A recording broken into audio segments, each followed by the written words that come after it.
అందరికీ నమస్తే అండి. దేవీ నవరాత్రుల్లో 3వ రోజు నవదుర్గ అవతారం చంద్రఘంటాదేవి. చంద్రఘంటాదేవి యొక్క మంత్రం దేవీ చంద్రఘంటాయై నమః. ప్రార్థన: పిండజ ప్రవరారూఢ చండ కోపాస్త్ర కైర్యుత ప్రసాదం తనుతే మహ్యం చంద్రఘంటేతి విశ్రుత. అలంకారం వచ్చేసి అన్నపూర్ణాదేవి. లేత రంగు ఏదైనా లేదా తెలుపు రంగును అమ్మవారికి చీరగా చుట్టి పూజిస్తాము. నివేదనగా ఈరోజు కొబ్బరి అన్నం నివేదిస్తాము. మరి ఈ అమ్మవారి యొక్క మహిమ ఏమిటి, చరిత్ర ఏమిటి అని వెళితే గనక, దుర్గామాత యొక్క 3వ శక్తి నామం చంద్రఘంట. నవరాత్రి ఉత్సవాల్లో 3వ రోజు ఈమె విగ్రహానికే పూజా పురస్కారాలు జరుగుతాయి. అయితే ఈ స్వరూపం మిక్కిలి శాంతిప్రదము, కళ్యాణకారకము.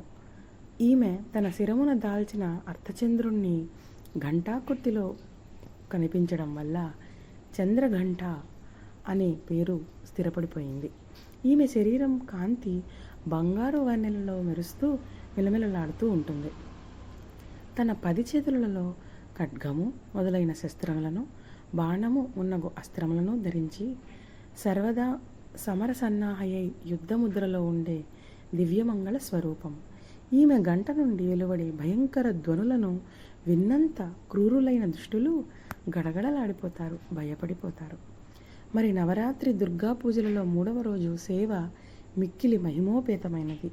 ఆ రోజు సాధకుని యొక్క మనస్సు మణిపూరక చక్రానికి ప్రవేశిస్తుంది. చంద్రఘంటాదేవి కృప వలన ఉపాసకునికి దివ్య వస్తు సందర్శనం కలుగుతుందని చెప్తారు. దివ్య సుగంధ అనుభవం కూడా సిద్ధిస్తుంది. అలాగే వివిధ దివ్య ధ్వనులు కూడా వినిపిస్తూ ఉంటాయి.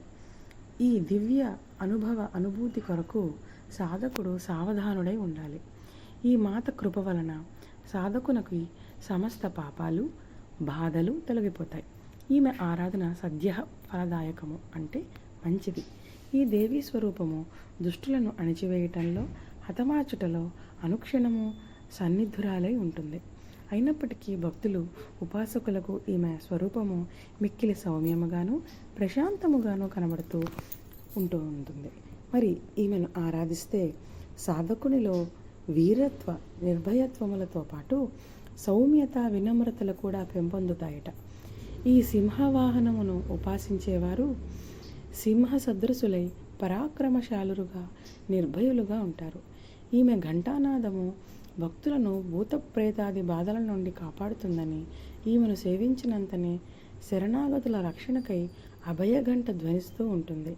వారి నేత్రాలలోని కాంతులు, ముఖవర్చస్సు, శరీర శోభలు ఇనుమడిస్తూ సద్గుణములు వృద్ధి చెందుతూ ఉంటాయి. వారి కంఠస్వరములలో అలౌకికమైన దివ్య మాధుర్యము రాశిగా ఏర్పడుతుంది. చంద్రఘంటాదేవిని భజించేవారు, ఉపాసించేవారు ఎక్కడికి వెళ్ళినా వారిని దర్శించిన వారందరూ సుఖశాంతులను పొందుతారు. ఇలాంటి ఉత్తమ సాధకుల శరీరాల నుండి దివ్యము, ప్రకాశవంతము అయిన తేజస్సు బహిర్గతమవుతూ ఉంటుంది. ఆ దివ్య ప్రక్రియ సామాన్యుల దృష్టికి వెళ్ళదు. కాబట్టి సాధకుడు అమ్మవారిని పూజించి తద్వారా ముక్తిని పొందాలని కోరుకుంటూ నవదుర్గలలో 3వ రోజైన చంద్రఘంటాదేవిని శక్తి కొలది ప్రార్థించి పూజించి అనుభవించండి. ఈ పై చెప్పిన విధానాన్ని అనుసరిస్తూ ఆ ధ్వనులను, సంకేతాలను మీరు స్వయముగా అనుభవించి తీరాలని నేను కోరుకుంటూ ధన్యవాదాలు.